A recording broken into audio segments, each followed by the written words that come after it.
Welcome back to my YouTube channel microbiology Pathshala. आज हमारी video का टॉपिक है B Ed first semester examination 2021 to 22 paper third language across the curriculum. यहाँ पे सबसे पहले हम इंस्ट्रक्शंस चेक कर लेते हैं। तो यहाँ पे जो फर्स्ट इंस्ट्रक्शन है वो है, या फर्स्ट आप देख लीजिए टाइम है यहाँ पे 2 आवर्स कंप्लीट करने के लिए अपना पेपर, और जो मैक्सिमम मार्क्स यहाँ पे ऑब्टेन होने हैं वो है 70 मार्क्स। फर्स्ट इंस्ट्रक्शन यहाँ पे है attempt any 5 questions from section A and any 3 questions from section B. जो आपका क्वेश्चन पेपर है ये 2 सेक्शंस में डिवाइड है, सेक्शन ए और सेक्शन बी। आपके पास चॉइस भी होंगी तो ये काफ़ी बेनिफिशियल होती है चॉइस होना। सेक्शन ए में आपके पास जो है 5 क्वेश्चन, मतलब आपके पास 8 क्वेश्चंस होंगे जिसमें से आपको 5 क्वेश्चंस अटैम्प्ट करने हैं, या फिर कभी कभी क्या होता है 7 क्वेश्चंस होते हैं जिसमें से आपको 5 अटैम्प्ट करने होते हैं। सेक्शन बी में आपके पास 6 क्वेश्चंस होंगे जिसमें से आपको 3 क्वेश्चंस अटैम्प्ट करने हैं। ठीक है, नेक्स्ट यहाँ पे जो इंस्ट्रक्शन दिया हुआ है वो है answer each question of section A with in 50 words. जो आपका सेक्शन ए है उसके जो आंसर्स आपको करने हैं वो 50 वर्ड्स में होना चाहिए। ठीक है, नेक्स्ट इंस्ट्रक्शन यहाँ पे है आपके पास limit your answers within the given answer book. जो आंसर बुक आपको मिली है आपको अपने सभी आंसर्स उसी आंसर बुक में कंप्लीट करने हैं। रीज़न है additional answer book should not be provided और यूज, क्योंकि एडिशनल आंसर बुक आपको प्रोवाइड नहीं कराई जाएगी। इसलिए आपको क्या करना है, इसलिए आपको सभी आंसर्स जो हैं अपने जो आपको आंसर बुक दी गई है उसी में कंप्लीट करने हैं। अब हम देख लेते हैं क्वेश्चंस। नेक्स्ट हम यहाँ पे देखते हैं सेक्शन ए। सेक्शन ए में इंस्ट्रक्शन दिया हुआ है attempt any 5 questions, each question carry 5 marks. ठीक है, आपको कोई 5 क्वेश्चन करने हैं और जो आपके 5 क्वेश्चंस हैं ये क्या है, मतलब हर एक क्वेश्चन के लिए आपको यहाँ पे 5 मार्क्स मिलेंगे। ठीक है, अभी हमारे पास एक कमेंट था हमारे लास्ट वीडियो में कि मैम हमें प्लीज़ ये सजेस्ट कीजिए कि 5 मार्क्स के जो क्वेश्चंस हैं उसमें हम कैसे लिखें और जो 15 मार्क्स के क्वेश्चंस हैं उसमें हम कैसे अपना आंसर दें। ठीक है, अब आप थोड़ा ध्यान दें कि आपके पास 2 सेक्शन है, सेक्शन ए और सेक्शन बी। सबसे पहले आप क्या करें, आप अपने जो सेक्शन बी है जिसमें लॉन्ग आंसर्स हैं उन्हें अटैम्प्ट करने की कोशिश करें। सेक्शन ए के क्वेश्चंस आप जो है कोशिश करना कि आप लास्ट में अटैम्प्ट करें, क्योंकि ये शॉर्ट लिखने होते हैं और टू द पॉइंट लिखने होते हैं। और जो आपके 15 मार्क्स के जो क्वेश्चंस हैं सेक्शन बी के जो क्वेश्चंस हैं वो आपको लेंदी लिखने होते हैं, क्योंकि 15 मार्क्स फॉर ईच क्वेश्चन है तो आपको थोड़ा उन पर ज़्यादा फोकस करना होता है। अब यहाँ पे हम देख लेते हैं क्वेश्चन फर्स्ट। अच्छा हाँ, ये भी था कि कैसे हमें आंसर्स करने हैं, तो आप एक बात मैं जब मतलब क्वेश्चंस हम डिस्कस करेंगे तब हम आपको वहाँ पे बता देंगे। ठीक है, तो अब हम नेक्स्ट अपना वीडियो में क्वेश्चन देखते हैं। क्वेश्चन फर्स्ट है यहाँ पे discuss the power of language. अब आपका ये 5 मार्क्स का क्वेश्चन है। ठीक है, इन्होंने यहाँ पे पूछा है discuss the power of language. इन्होंने यहाँ पे पॉइंट दिया है, इसको आपको क्या करना है, एक तरह से पूरा इसके बारे में डिस्कस करना है। मतलब ये आपको एक शॉर्ट नोट लिखना है पावर ऑफ लैंग्वेज पे। ठीक है, तो आप भाषा की शक्ति को बताइए, ये हिंदी में यहाँ पे उन्होंने दिया है। अब आप इसमें क्या कर सकते हैं, फर्स्ट तो आपको ये बताना है कि लैंग्वेज है क्या, आपको लैंग्वेज की डेफिनेशन देनी है, फिर आपको लैंग्वेज के लिए आपको उसकी इम्पोर्टेंस देनी है, फिर उसी में इम्पोर्टेंस देते वक्त ही आप ये बताएंगे कि भाषा की शक्ति क्या है। ये आपको वहाँ पे उसे जब इम्पोर्टेंस देंगे वहीं पे आपको ये सब चीज़ें भी कवर करनी है, क्योंकि आपके पास इतना टाइम नहीं होता है। तो आप कोशिश करना कि ये जो आपका क्वेश्चन है ये आपके 3 पेजेस में कंप्लीट हो जाए। ठीक है, नेक्स्ट है आपका नेक्स्ट क्वेश्चन यहाँ पे दिया हुआ है discuss the main characteristic of language library. अब यहाँ पे इन्होंने कहा है कि लैंग्वेज लाइब्रेरी के जो मुख्य विशेषताएं हैं वो बताइए। लैंग्वेज लाइब्रेरी आपको पता है लैंग्वेज लाइब्रेरी क्या है, तो फर्स्ट आपको यहाँ पे क्या करना, फर्स्ट आपको यहाँ पे डेफिनेशन देनी है लैंग्वेज लाइब्रेरी क्या है, फिर आपको क्या करना है उसके जो मेन कैरेक्टरिस्टिक्स हैं वो यहाँ पे डिफाइन करना है। ठीक है, नेक्स्ट क्वेश्चन यहाँ पे दिया है discuss the types of language. यहाँ पे टाइप्स ऑफ लैंग्वेज पूछा गया है, तो सेम आप प्रोसीजर यही रखना कि फर्स्ट आप एक डेफिनेशन दे देंगे लैंग्वेज, और उसके बाद में डायरेक्ट आप क्या करेंगे लैंग्वेज। अच्छा, एक जैसे ये आपके यहाँ आपके पास टाइम कम है तो आपको यहाँ पे एक बेनिफिट क्या मिलेगा कि इन्होंने डायरेक्ट पूछा हुआ है टाइप्स ऑफ लैंग्वेज। इसमें आप क्या करें, इसमें आप फ्लो चार्ट बना दें। यहाँ टाइप्स के लिए जैसे आपने लिखा कि आपने डेफिनेशन लिखी लैंग्वेज की। ठीक है, आपने डेफिनेशन लिख दी है लैंग्वेज की। अब उसके बाद में आप क्या करें, आप एक चार्ट, तो आपको यहाँ पे क्या करना है, टाइप्स ऑफ लैंग्वेज बताने हैं। तो इसी लैंग्वेज के टाइप्स जो बताने हैं यहाँ पे, वो आपको कैसे बताने कि आप यहाँ पे फ्लो चार्ट बना सकते हैं कि टाइप्स में अगर हम बात करें तो फर्स्ट एंड सेकंड टाइप आता है, तो आप क्या करेंगे, ऐसे फ्लो चार्ट बना देंगे और इसको डिफ्रेंशिएट कर देंगे इसी में, यहीं पे इसमें पॉइंट्स डाल देंगे। ठीक है, तो आप अब ये यहाँ पे आपका आंसर जो है कंप्लीट हो जाएगा। अब इसके बाद में नेक्स्ट क्वेश्चन जो इन्होंने यहाँ पे दिया है वो है आपके पास, what do you understand by the nature of multilingualism. Multilingualism का नेचर कैसा है।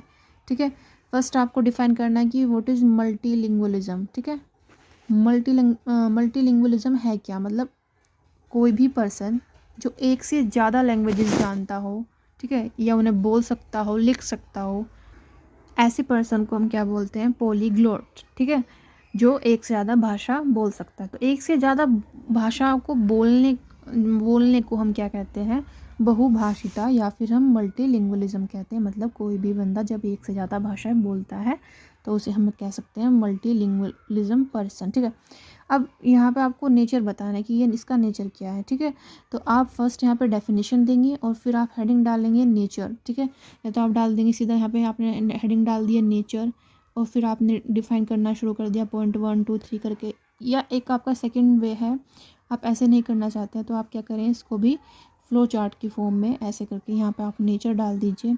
नेचर डालने के बाद में फिर आप यहाँ से फर्स्ट पॉइंट ऐसे करके, फिर यहाँ सेकंड, फिर थर्ड, फोर्थ, ऐसे फिफ्थ पॉइंट पे लिख सकते हैं। इससे अलग एक और आपके पास वे है जिसमें आप इसको कर सकते हैं, वो है कि आप सेंटर में लिखिए नेचर, इसको ऐसे सर्कल करके फिर आप यहाँ से ऐसे भी लिख सकते हैं। ये 3 टाइप्स हैं जो कि काफ़ी बेनिफिशियल है और ये अट्रैक्ट भी करते हैं एग्जामिनर को। जब अट्रैक्ट होंगे वो आपके आंसर से, आपका आंसर को अच्छा लगेगा, टू द पॉइंट लगेगा, तभी आपको फुल मार्क्स मिलने के चांसेस ज़्यादा होते हैं। तो आप इन सब चीज़ों पे ध्यान देना। नेक्स्ट है आपके पास यहाँ पे जो क्वेश्चन है नेक्स्ट, वो है aim of writing, describe aims of writing. आपको राइटिंग के एम बताना है, लेखन के उद्देश्य को समझाइए।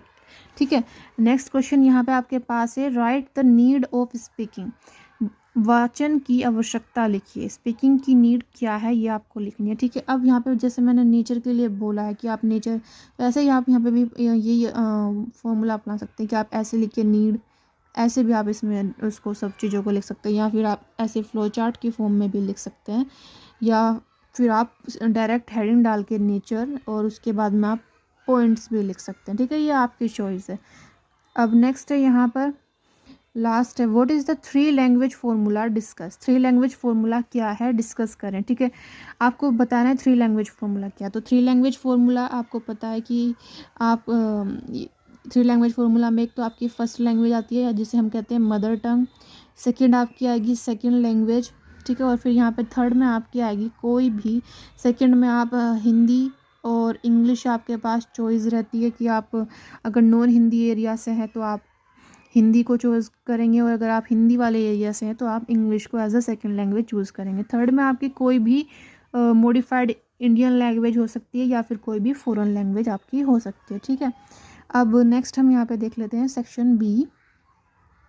तो सेक्शन बी में आपके पास जो इंस्ट्रक्शंस दिया हुआ है, attempt any 3 questions, each question carries 15 mark. आपको कोई भी 3 क्वेश्चंस यहाँ पे अटेम्प्ट करने हैं, आपके पास चॉइस है, और ईच क्वेश्चंस कैरी 15 मार्क, हर एक क्वेश्चन के लिए आपको 15 मार्क्स मिलेंगे। ठीक है, अब आप थोड़ा ध्यान यहाँ पे ये देना कि ये 15 मार्क्स के क्वेश्चंस हैं, तो इन पे आपको ज़्यादा फोकस भी करना है, और जो यहाँ पे पेज लिमिट जो होगी 6 to 7 पेजेस आपके होने चाहिए। ठीक है, अब यहाँ पे हम फर्स्ट क्वेश्चन देख लेते हैं। फर्स्ट क्वेश्चन यहाँ पे आपके पास है, what were the recommendations of knowledge commission on language, explain it.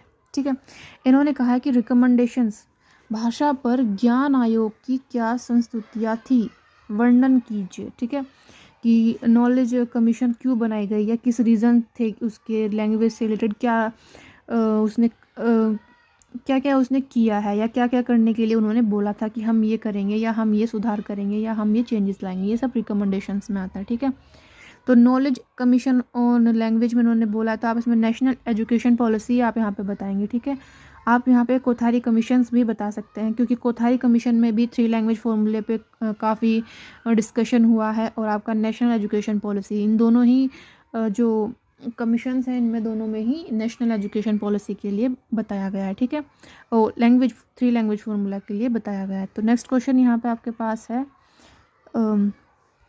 Next question आपके पास आएगा, describe the psychological basis of language, ठीक है, discuss in detail any one theory of language development, ठीक है। अब इन्होंने कहा कि सबसे पहले तो हमें क्या करना है कि भाषा के मनोवैज्ञानिक आधार बताइए, ठीक है। अब कुछ साइकोलॉजिस्ट है जिन्होंने लैंग्वेज से रिलेटेड कुछ थ्योरीज दी हैं, अपने कुछ व्यूज़ दिए हैं, तो वो सब आपको यहाँ पर डिस्कस करना है। फिर आपको उसमें से क्या करना है, कोई एक थ्योरी आपको यहाँ पे बतानी है। तो अगर आप मैं सजेस्ट करूँ तो आप यहाँ पे पियाजे थ्योरी भी बता सकते हैं, जो कि काफ़ी अच्छी है, जो चाइल्ड लैंग्वेज से रिलेटेड है, ठीक है, कि बच्चा कैसे बोलना सीखता है, क्या क्या वो सब, मतलब स्टेप बाय स्टेप उसमें सब कुछ दिया हुआ है, तो आप यहाँ पे वो भी अटैम्प्ट कर सकते हैं। नेक्स्ट जो यहाँ पे क्वेश्चन है आपके पास वो है, distinguish between first language mother tongue and second language, how is the first language important for children. आपको यहाँ पे डिस्टिंग्विश करना है, या एक तरह से कहें कि अंतर बताना है, डिफ्रेंशिएट करना है फर्स्ट लैंग्वेज और सेकेंड लैंग्वेज में, ठीक है। फर्स्ट लैंग्वेज आपको पता है मदर टंग है, और सेकेंड लैंग्वेज आपका हिंदी और इंग्लिश में मोस्टली चॉइस रहती है, ठीक है। अब इन्होंने कहा कि how is the first language important for children, first language कैसे इंपॉर्टेंट है। तो आप सभी जानते हैं कि हम सभी जो हमारी मदर टंग है, अगर हमें जो नॉलेज है वो हमारी मदर टंग में ही मिलती है, तो हम उसको इजीली गेन कर पाते हैं। क्योंकि अगर हमें कोई चीज़ समझाई जाए जो कि हमारी मदर टंग में है, जिसे हम नॉर्मली बोलते हैं, तो वो हमें अच्छे से समझ में आएगी as compare to second language, ठीक है। तो यहाँ पे ये आपको एक पूरा लॉन्ग क्वेश्चन बताना है, ठीक है। फर्स्ट आप ये समझाएंगे फर्स्ट लैंग्वेज है क्या, उसकी इंपॉर्टेंस क्या है, सेकेंड लैंग्वेज क्या है, उसमें क्या इंपॉर्टेंस है, फिर फर्स्ट लैंग्वेज की क्या इंपॉर्टेंस है चिल्ड्रंस के लिए, ठीक है। ये सब आपको यहाँ पे डिस्कस करना है। नेक्स्ट क्वेश्चन है यहाँ पर, discussing the importance of reading, explain the main reading method with examples, ठीक है। आपको सबसे पहले यहाँ पे आप कोशिश करना 15 मार्क्स का क्वेश्चन, तो फर्स्ट आप बताएंगे रीडिंग क्या है, ठीक है, देन एम ऑफ रीडिंग्स, फिर उसकी इम्पोर्टेंस बताएंगे, फिर आप बताएंगे मेन रीडिंग मेथड्स आपको बताने हैं, जैसे कि लाउड स्पीकिंग हुआ आपका, ठीक है, लाउड रीडिंग हुआ आपका, और फिर उसी में आपका साइलेंट रीडिंग हुआ, फिर आपका उसी में एक्सट्रिंसिक इंट्रिंसिक, ये सब जो है वहाँ पे आपको ये बताना है, ठीक है। इसमें तो ये पूरा जो क्वेश्चन कंप्लीट होगा आपको 15 मार्क्स मिलने के काफ़ी चांसेस होंगे, क्योंकि काफ़ी लेंथी क्वेश्चन, ठीक। अब नेक्स्ट क्वेश्चन यहाँ पे, what is speech defect, discuss speech error with example. आपको यहाँ पे बताना है वाणी दोष क्या है, मतलब स्पीच डिफेक्ट्स क्या है, ठीक है, और डिस्कस स्पीच एरर्स भी बताने हैं विद एग्जांपल, ठीक है।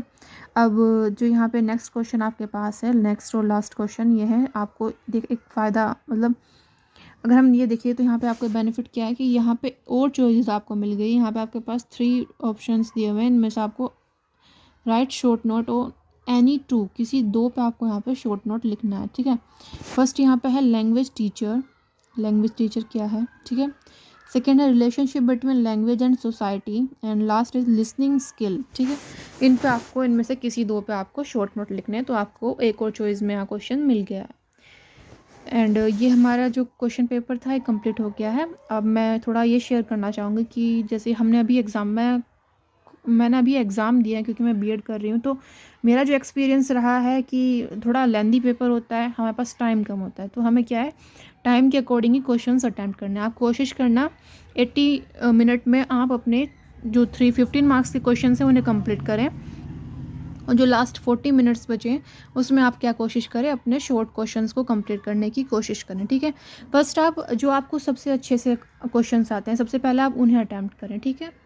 और नेक्स्ट अगर मैं बोलना चाहूँगी तो ये है कि आप इसमें फ्लो चार्ट्स, हेडिंग्स, और मतलब एक ब्रीफ में पैराग्राफ फॉर्म में ना समझा के उसको मेन पॉइंट्स और उनको हाईलाइट करके अगर आप समझाएंगे तो क्या होगा कि जो एग्जामिनर है वो आपकी शीट्स की तरफ अट्रैक्ट भी होगा, आपके क्वेश्चंस को वो अच्छे से देखेगा भी, क्योंकि उनके पास इतना टाइम नहीं होता है कि वो ब्रीफली स्टडी कर सकें, ठीक है। तो आपको पॉइंट्स को हाईलाइट करना है, अंडरलाइन करना है, और आपको जो आपके हेडिंग्स हैं उनको अच्छे से शो करना है, जिससे कि क्या हो आपको फुल मार्क्स मिल सकें, ठीक है भाई। तो ये हमने यहाँ पे डिस्कस किया है 15 मार्क्स और 13 मार्क्स के क्वेश्चंस, और ये हमारा जो क्वेश्चन पेपर है ये कंप्लीट हो चुका है। तो अगर आपको इससे रिलेटेड कोई भी क्वेरीज़ हैं तो आप डिस्कस कर सकते हैं, मतलब आप कमेंट कर सकते हैं, हम वहाँ पे आपके आंसर्स ज़रूर करेंगे, ठीक है। And thank you for watching my video. Please share and subscribe my channel.